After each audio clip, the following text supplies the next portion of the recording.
Welcome back to Medical Monday. If you would like to get a hold of Dr. Draud, the number is on your screen. That's the referral line. If you mention this show, they will get you to Dr. Draud's office and you can set up an appointment. There's also an email address there and a website. So write that down and we're going to show it to you again before the end of the show. So if you're just seeing it now, grab your pen and paper and we will get it to you. In the meantime, we've got some calls to take. We have Lori on the line. Thank you for waiting ever so patiently, Lori. What's your question? Yeah, I actually have two. The first one is that I have a family member that is struggling with chronic pain, and I wanted to know what are the signs of depression in a chronic pain patient. Okay, great question. So that, excuse me, that is a good question. And the signs, interestingly, and the symptoms are essentially the same as in patients who are depressed without pain. Okay. They are magnified oftentimes, but they include things like sleep and appetite change, overall sad mood, anhedonia, which is a term that means a loss of interest in things that were previously pleasurable. So a person who loves to go to the softball game to watch his grandson or granddaughter, or who loves to go to church. In other words, if you just lose interest in something that used to be pleasurable, that coupled with a report of depressed mood. So loss of interest in previously pleasurable things, plus I feel depressed. Those two things together, about a 90% likelihood that there's a clinical depression. And then these other things layer on top: poor sleep, poor appetite, irritability, anxiety, not sleeping. Yeah. The list kind of goes on. Okay. But those are the things you would start to watch for. And again, probably again, want to be looking at treating both ends of the spectrum. Lori, what was your second question? Yeah, my second question was, what is there, and what is the difference, if there is, between an opioid dependency versus an addiction? And when do you seek help for one, or obviously for addiction, but does dependency mean you need to seek help for that as well? So that's a very good question. So one can be dependent on any medication, an opioid, a nerve medication, etc., which does not mean you're addicted. So dependency simply means you have to keep taking that medication at the same dose to achieve the same effect to avoid withdrawal. Now, some people think, oh, that sounds like an addiction. No, that is not an addiction if the drug is taken responsibly at normal doses under medical supervision to achieve a normal medical result. Now, is that person chemically dependent? Yes. Are they addicted? No. Okay, so what is addiction? Addiction is different. Addiction implies that the medication is being used at not normal doses, that is being escalated inappropriately, sometimes by the patient, him or herself, without medical supervision, and it means that untoward consequences are occurring. Sedation, DUI, etc., you know, cognitive problems. So a person who is dependent on a medicine that is being used appropriately can function completely normally, work, have a productive life.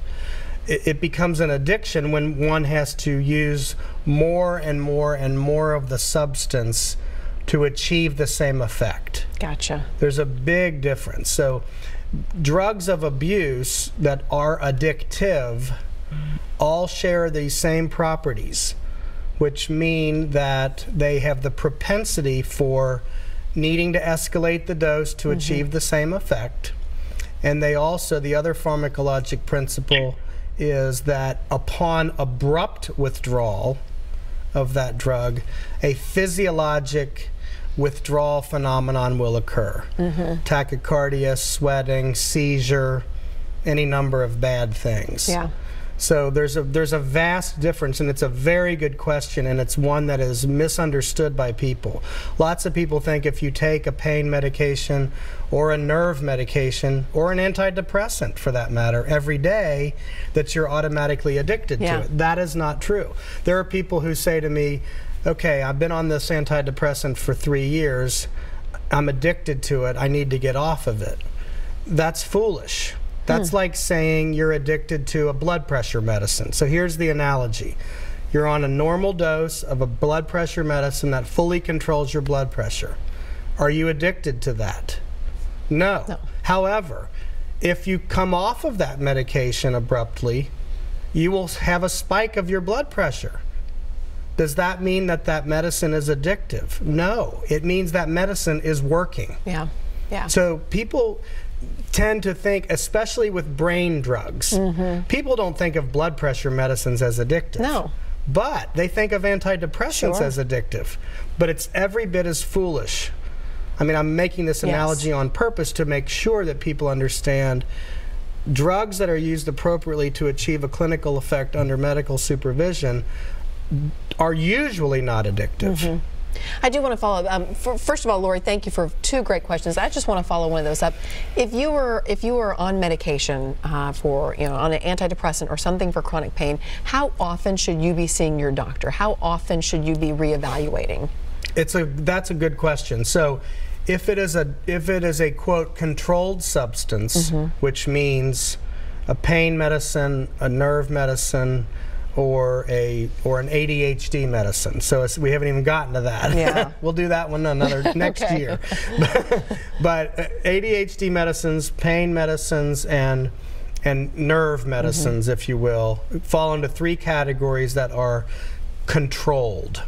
And in my mind, any controlled substance ought to be monitored at least every 2 months, if not every 1 month, if it's a pain medicine, or depending on the propensity for abuse or overuse. So now, regular antidepressants, regular anti-anxiety medicines that are not scheduled to, every 2 to 3 months. Okay. But I don't like to see my patients less than every 3 months, and prefer to see them every 2 months. The old days of giving somebody a prescription for 6 months to a year, I don't think it's great medical care, frankly, and I don't like to not have a relationship with people that I only see once every 6 months. Yeah, that gives us a good guidepost. We're going to wrap things up when we come back. Again, I'm going to give you that number to call if you would like to get a hold of Dr. Draud. We'll have that for you, so stay with us.